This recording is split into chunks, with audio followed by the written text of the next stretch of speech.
Bonjour et bienvenue. Je suis ravie de t'accueillir sur Exploration Soft Skills. Je suis Morgane Hansperger.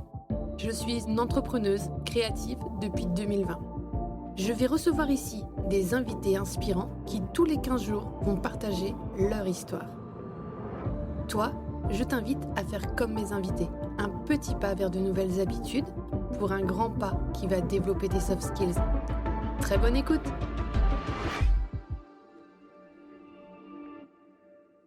Bonjour et bienvenue dans ce nouvel épisode. Aujourd'hui, je suis ravie vraiment d'accueillir Ronia Nielsen. Bonjour Ronia. Bonjour Morgane. Alors Ronia, on se connaît dans la vraie vie et ça me fait toujours extrêmement plaisir d'interviewer des personnes que je connais vraiment et que j'ai vraiment vues avec leurs vrais pieds et pas seulement des interviews en visio. Et donc, du coup, Ronia, tu es entrepreneuse, c'est bien ça? Tout à fait, oui. Merci déjà pour l'invitation.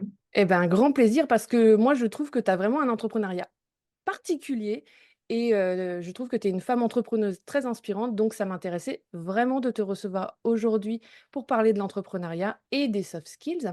Est-ce que tu peux te présenter un petit peu, nous dire qui tu es, où tu vis, ce que tu fais dans la vie? Bien sûr. Donc, je m'appelle Ronia, originaire de l'Allemagne. Aujourd'hui, je vis en moite-moite entre l'Allemagne et la France. J'ai vu que les dernières 12 ans en France et là, en ce moment, c'est en train de basculer un peu. Donc, actuellement en Allemagne, mais sous peu à nouveau en Bretagne, à Brest. J'ai fait un parcours assez classique en termes d'une école de commerce. Je travaillais en tant que responsable commercial export dans 57 pays. Et par la suite, je montais avec une autre femme ensemble une entreprise qui s'appelle Bag Fair, qui sont des sacs pour femmes d'affaires ou femmes actives. Aujourd'hui, je tiens l'entreprise toute seule et je suis même allée un peu plus loin. J'ai aussi développé un matériau qui effectivement me sert pour la maroquinerie, mais qui est aussi vendu à d'autres marques et qui s'appelle Korkolinen, matériau composé du liège et du lin, donc 100% naturel et étant une alternative au cuir. Et du coup, c'est un matériel que tu as développé, c'est un matériel que tu as élaboré toi-même? Oui, donc développé et aujourd'hui breveté. Donc, bien entendu, j'ai travaillé pour certains tests avec des labos similaires parce que je n'ai pas toutes les machines pour un test ISO, par exemple. Mais voilà, l'idée était de moi et Ce que je trouve intéressant pour en avoir discuté avec toi un tout petit peu de ce matériel, c'est que d'après ce que tu me disais, tu connais toutes les personnes, toutes les ficelles en fait de tous les humains qu'il y a derrière ce produit. Est-ce que tu peux nous parler un petit peu de ça? oui, alors cela est valable pour Baguette Fer comme pour le matériau. Effectivement, au moment de monter déjà une marque de la maroquinerie, je me dis, voilà, dans le secteur du textile ou de la mode, il y a, je ne saurais même pas dire combien des marques qui font des sacs ou de la maroquinerie. Il y a des fabricants partout sur la planète. Et moi, je me dis, si aujourd'hui je monte encore une marque, eh ben, autant de le faire bien. Le bien, je l'ai défini moi-même. Donc, le bien, c'était de travailler qu'avec des matériaux européens et effectivement avec toute personne qui je connais, où je connais les conditions du travail, où ils sont, comment ils font. Veut dire, j'ai que des fournisseurs européens et effectivement, je les toutes et tous visités ou je les visite encore régulièrement. Je les connais toutes et tous pour assurer aussi que à la fin de journée, les produits que je vends sont des produits où je connais tout le parcours, du matériau, du première fibre jusqu'au produit fini. Comment est-ce que tu as sélectionné ces personnes-là? Donc, pareil, j'ai vraiment eu d'abord le critère Union européenne. Parce qu'il serait chouette de tout faire en France, mais c'est impossible, on n'a pas tous les matériaux, on n'a pas le savoir-faire, voilà. Donc, géographiquement.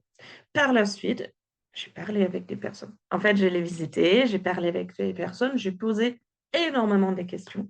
Comment ils travaillent, les conditions et autres. J'ai visité, j'ai parlé avec les ouvriers dans tout ce qui est produits physiques. Moi, je pense que c'est très important de ne pas que parler avec les chefs d'entreprise parce que potentiellement, ils vont nous vendre un beau rêve, mais de rentrer et de regarder les conditions de travail, les personnes qui sont derrière les machines, les personnes qui font le job et d'échanger avec eux.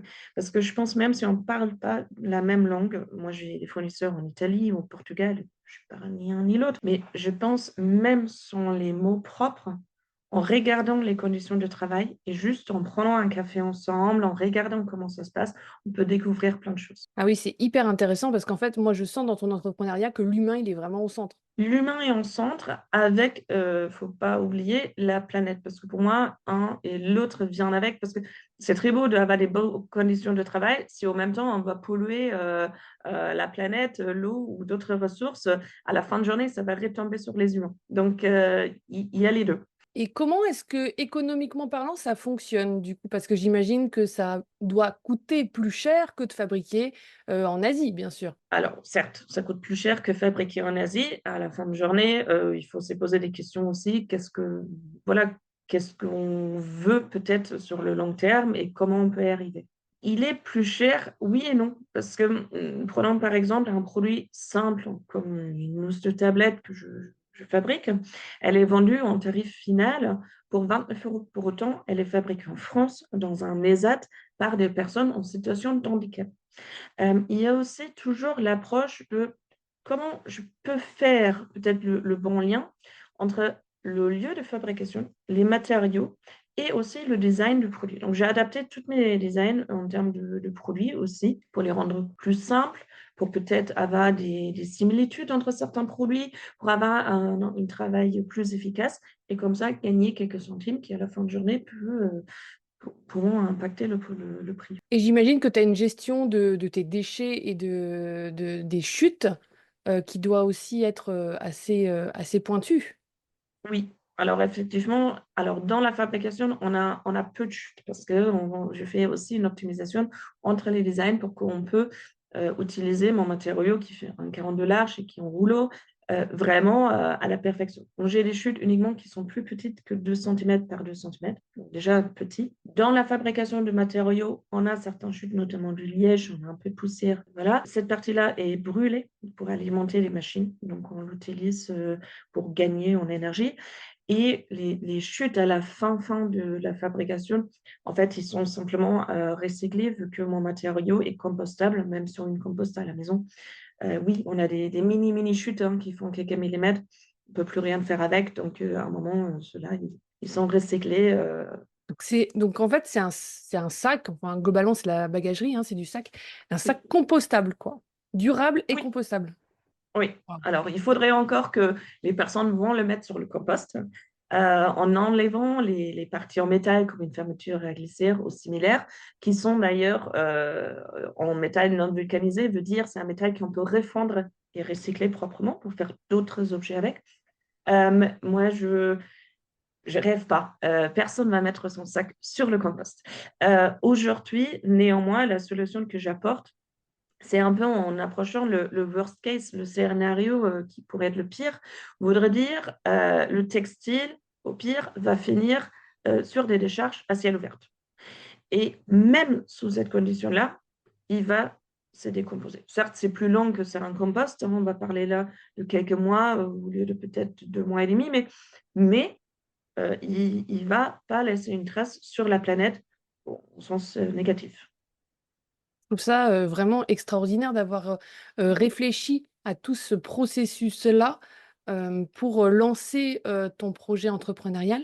D'ailleurs, comment est-ce que c'est venu dans ta vie, l'entrepreneuriat?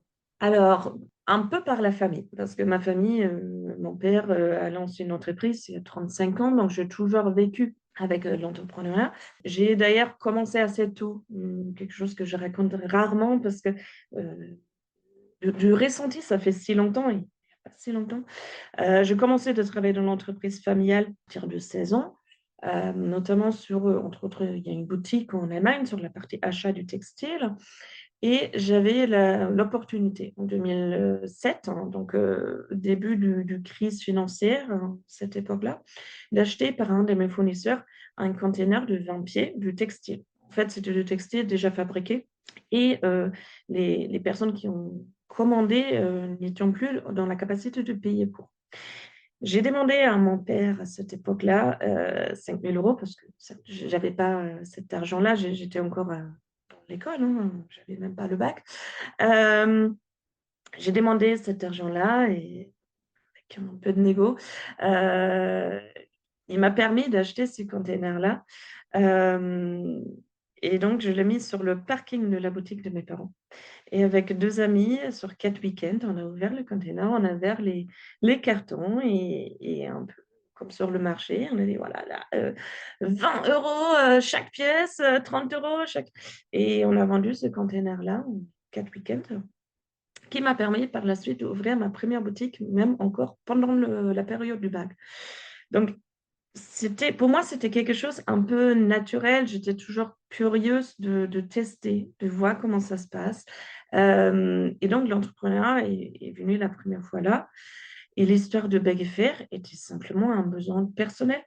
J'étais j'étais responsable commercial export, je voyageais beaucoup et je n'ai pas trouvé le sac d'affaires pour femmes adapté à mes besoins. Et donc, je me dis, bon, bah, autant de faire moi-même. Ah, j'adore cette philosophie. T'as pas trouvé ce que tu avais envie, ce qui te plaisait, donc ben, tu avais envie de te lancer là-dedans. Tu avais les compétences du coup. Est-ce que toi, tu as des compétences en termes de couture, en termes de design? Non, alors si j'arrive encore de faire une couture droite ou j'ai fait certains de mes protos, j'ai appris ça les dernières années, mais j'avais aucune compétence dans la couture quand j'ai commencé. L'idée était d'avoir des sacs pour femmes d'affaires. Ce que j'ai fait avec ma ex-associée était quand même un cours au London Fashion College, donc à Londres, sur le secteur de la maroquinerie pour mieux comprendre vraiment la particularité des sacs du travail. Certes, on a tout appris sur le cuir parce qu'il n'y a pas de cours sur comment faire des sacs durables ou véganes.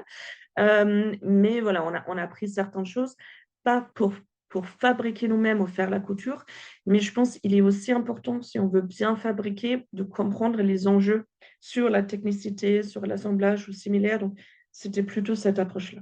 Donc, aujourd'hui, ça m'arrive de faire certains protos, mais non, je ne fabrique pas moi-même. Je fais tout sauf la couture, on va dire, sauf la fabrication manuelle à la fin.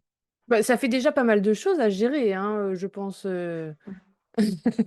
Et puis bon, c'est vrai que j'imagine que les salariés que tu embauches doivent coudre de manière ben, très, très bien, en fait. Voilà. Oui, voilà. Donc, certes, je travaille avec un atelier familial au Portugal avec 9 personnes et avec un ISAT en France. Et ces personnes-là sont spécialisées dans la couture. Donc, il y a pas de vraie contrainte là-dessus. Aujourd'hui, tu as combien de salariés dans ton entreprise? Proprement parlant, zéro. Je suis toute seule.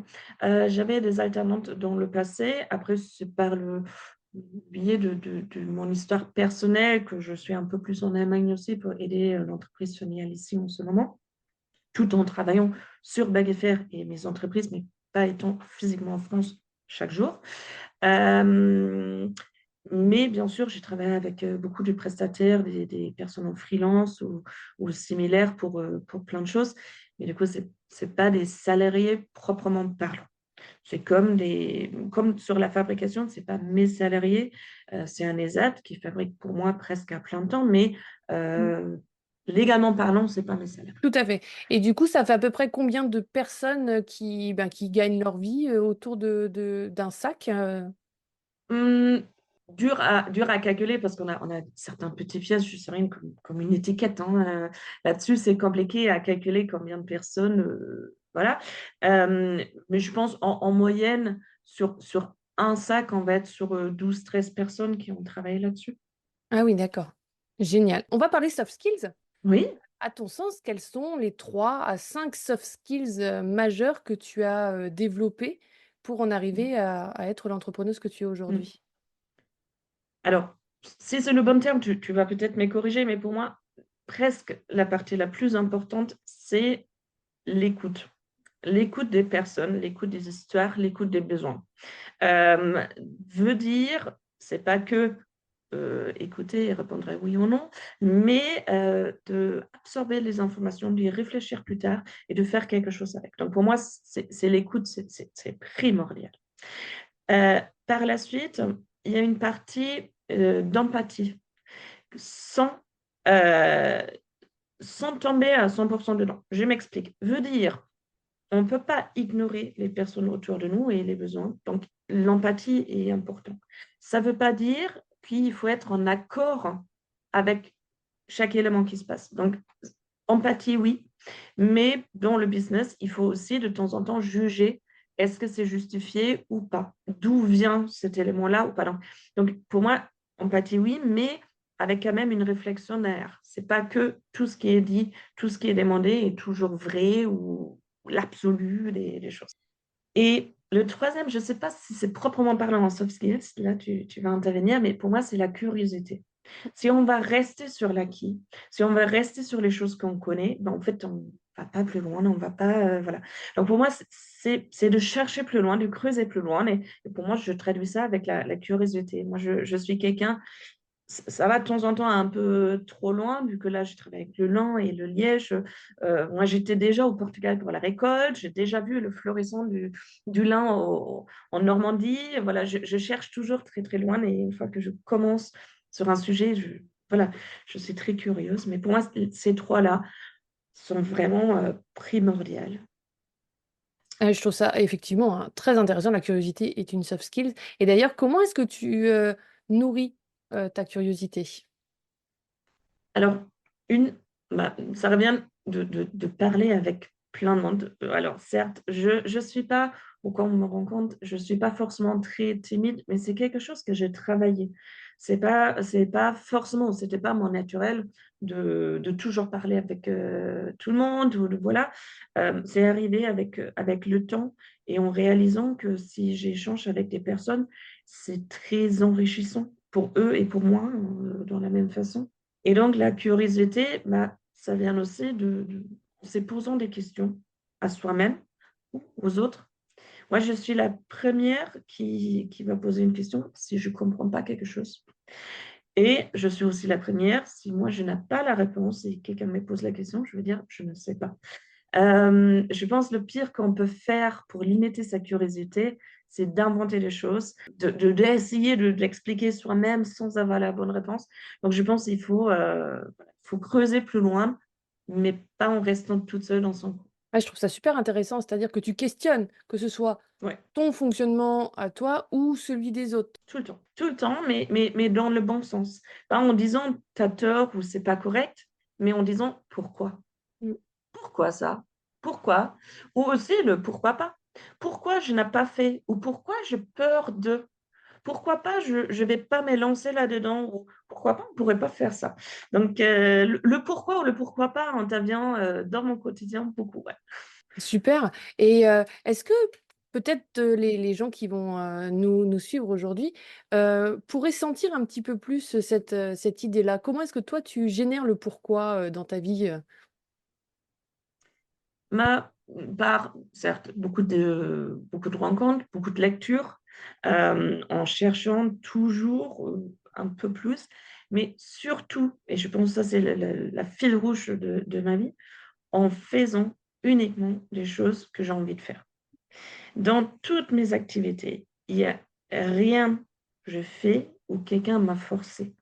Moi, j'ai la chance avec les années, il y a du travail, certes, qu'aujourd'hui, je peux faire uniquement les choses que j'ai envie de faire. Parce que je m'ai permis de petit à petit me dire, voilà, que un boulot pour payer les factures, c'est pas nourrissant pour moi. On n'a qu'une seule vie. Essayons quelque chose d'autre. Au pire, ça marche pas. Ça peut arriver et peut-être on va perdre du temps, oui. Peut-être on va perdre de l'argent, oui. Mais on a certainement appris des choses. Et pareil, ça revient dans la curiosité. Pourquoi ça n'a pas marché? Comment j'aurais pu faire autrement? Ou pourquoi ça, c'était mieux que ça? Donc, je pense que c'est un tout, toujours avec l'idée, c'est un grand mot, de trouver du bonheur, je ne sais pas, mais de trouver une certaine satisfaction dans la vie. Ouais, ouais, complètement. Et moi, j'ai la sensation qu'il y a un alignement aussi. Parce que ce que tu fais comme travail, comme contribution aussi dans ce que tu produis, eh bien, ça répondait, j'imagine, à des valeurs que tu avais, que ce soit de l'humain ou de l'écologie ou de plein de valeurs. Donc, comment est-ce que tu as réussi à fusionner, en fait, ce qui comptait pour toi et ce que tu as fait en fait, comme travail ou comme produit, quoi? Déjà, j'ai certaines valeurs sur lesquelles, depuis toujours, je ne suis pas prête à faire des compromis. Pour moi, j'ai des valeurs qui sont fermes et il y a que du noir ou du blanc. C'est mon jugement personnel, mais un exemple tout simple, j'aimais toujours refuser et je les refuserai pour toujours de travailler dans une industrie qui va faire du mal aux humains. Exemple, l'industrie du tabac. C'est un industrie, pour moi, alors je comprends qu'on peut gagner beaucoup d'argent, que voilà, c'est non. Et ça va toujours être. Donc, il y a des choses que j'ai exclues. Deux, il y a des choses où j'ai des fortes valeurs, mais il faut aussi être réaliste de temps en temps. On ne peut pas être à la perfection tout de suite. Et ça aussi, il faut l'accepter. Il faut faire avec. Et il faut, à mon sens, pas chercher la perfection, mais il faut chercher de toujours améliorer les choses. Donc, autant de dire, quand je commençais, exemple simple, j'avais des fermetures à glissière, ce sont là anodins, des fermetures à glissière avec la bande textile autour qui était en polyester recyclé. Recyclé, cool, polyester, ça reste du plastique, il ne faut pas rêver. Voilà. Le problème était qu'il y était zéro fournisseur en Europe qui pourrait me proposer quelque chose de plus durable. Donc, j'avais clairement le choix. Je me lance dans l'activité en respectant 100% de ma valeur, pas possible. Donc, il faut faire des compromis. Aujourd'hui, j'ai des fermetures avec les CR, avec une bande en coton recyclé, tout chouette. Mais il faut de temps en temps faire aussi des choix. Il faut suivre ses valeurs, mais il ne faut pas oublier que si on veut se lancer dans une activité ou un business, la perfection n'existe pas. Ouais, génial. Franchement, super inspirant ce que tu nous partages aujourd'hui. Quels sont les prochains projets que tu as? Alors, le plus grand projet, c'est vraiment sur la partie matériaux, donc la partie cocon-linen, la partie vente et commercialisation en B2B du matériau pour d'autres secteurs d'activité. Je suis en projet et en négociation avec pas mal des entreprises dans le secteur, certes, de la maroquinerie, chaussures, ameublement, automobile, architecture et autres. Veut dire, c'est de vendre mon matériau à d'autres industries pour qu'eux, ils fabriquent également des choses avec. Donc là, c'est mon grand focus et là-dessus. Et je pense qu'on est sur une bonne voie. Ouais, je trouve ça super inspirant, hein. Bravo, vraiment, j'adore. Dis-moi, où est-ce que les gens peuvent te suivre, te retrouver, voir les produits, comment est-ce qu'ils peuvent faire ça? Alors, un peu partout. Donc, bien sûr, Baguefère, il y a la partie site web. On peut acheter aussi sur le site web. Néanmoins, moi, je suis quelqu'un, je crois dans l'humain et donc ça se reflète jusqu'à la stratégie de vente. Je préfère si vous allez dans les boutiques en centre-ville. Donc, une liste de revendeurs est en ligne, puis vous envoyez un petit message. Donc, il y a des boutiques maroquinerie ou d'autres qui revendent les produits. Et je préfère que vous allez chez eux qu'acheter en ligne. Voilà, pour voir les produits, pour découvrir d'abord et pour avoir le contact humain. Bien sûr, je suis aussi sur les réseaux sociaux, je veux dire Facebook, Instagram ou similaire, ou moi perso, les entreprises aussi, sur LinkedIn. J'ai des journées assez chargées, néanmoins, je réponds à tous les messages. Je réponds à chaque mail, je réponds à chaque message sur Instagram ou sur LinkedIn. Donc, il ne faut pas hésiter même de juste passer un petit mot. Ah, je trouve ça génial parce qu'en fait, j'ai l'impression que tu es partout et en même temps, tu es très précise et très centrée aussi sur, sur les toutes petites tâches finalement de l'entrepreneuse aussi. Donc vraiment, je trouve ça génial. D'ailleurs, ça me fait penser à une soft skills que j'imagine tu as, qui est l'organisation. Oui. Alors, il y a toujours des choses à perfectionner là-dedans, parce que ça m'arrive d'avoir une to-do list et de ne pas y arriver de tout gérer. Mais bien sûr, après, je ne suis pas une Wonder Woman, hein. Je travaille avec des to-do list et avec un agenda, comme tout le monde. J'écris des choses, voilà, j'essaye de prioriser comme il faut. C'est là où c'est le plus dur sur certaines journées, parce que 24 heures, ça se passe trop vite. Euh, mais bien sûr, j'essaye au mieux. Je ne suis pas à la perfection de l'organisation, mais Toi, tu t'organises à la journée ou tu t'organises sur la semaine, comment tu t'organises? Moi, ça ouais. m'intéresse. En fait, c'est un peu du tout. Je commence vraiment. Là, par exemple, j'ai mes rendez-vous prévus. Et là, les personnes vont vont tomber de leur chaise jusqu'au fin mai l'année prochaine. Donc, j'adore d'organiser sur le long terme. Certes, ça ne veut pas dire que jusqu'au fin mai, mes journées du A à Z sont structurées. Mais les grandes dates, les grands rendez-vous, les salons pro, les déplacements, tout ça, c'est prévu un max. Après, je m'organise à la semaine, en me disant, voilà, quelles tâches sont où. Je passe tellement de choses, tellement de temps sur mon ordinateur, les portables ou les ordinateurs. Aussi, je travaille en moyenne avec 3 écrans et 2 portables et un tablette. Donc, ça suffit. Que tout ce qui est agenda et to-do list, je les fais à la main, sur un papier, pour me libérer un peu de l'esprit. Et effectivement, chaque début de semaine, donc ça c'est déjà fait, il y a quelques heures que je fais ça ce matin, chaque lundi, je structure ma semaine. Et par la suite, chaque jour, je reprends le planning que j'ai fait en peut-être changeant ou ajustant ou ajoutant certainement aussi des choses. Eh ben, génial, franchement, merci, je le prends parce que moi, l'organisation, c'est vraiment une soft skill que je souhaite développer pour gagner du temps, de l'énergie. Donc, merci beaucoup pour cette vision, peut-être à plus long terme, effectivement. Moi, c'est peut-être là que je planifie moins j'ai moins une vision à Ouais. long terme. Donc, merci beaucoup. Et voilà, et peut-être un petit ajout, ce que j'essaye de faire, j'arrive pas chaque jour, c'est vraiment de se dire le matin, je commence avec la tâche, la chose à faire qui j'aime pas, qui fait moins de plaisir sur ma to-do list de la journée. Et comme ça, c'est fait. Et pareil, si j'ai des tâches où je sais que ça va me prendre 3 minutes, un mail, une réponse sur LinkedIn, un truc, autant que je les fais tout de suite. Et comme ça, je ne l'ajoute pas sur ma to-do list. Donc ça ne va même pas sur la to-do list, c'est fait immédiatement si ça prend moins de 3 minutes, c'est ça? Oui. Ah, très bien. Bon, bah, écoute, formidable. Eh ben, je prends en tout cas les informations. Écoute, je suis ravie vraiment d'avoir fait cette interview avec toi, Ronia, aujourd'hui.